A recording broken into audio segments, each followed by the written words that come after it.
Hey guys, welcome to DelftStack. This is how to fix white line coming on Chrome. So to do this, first is you could just simply go ahead and go for Chrome double colon slash slash flags.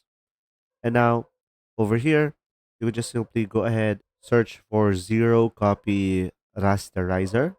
And now from here, you could just simply disable this one and you could just simply relaunch the Chrome.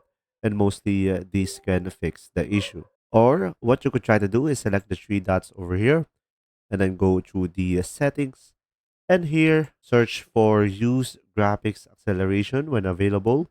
So make sure to turn this off and mostly this can fix the issue.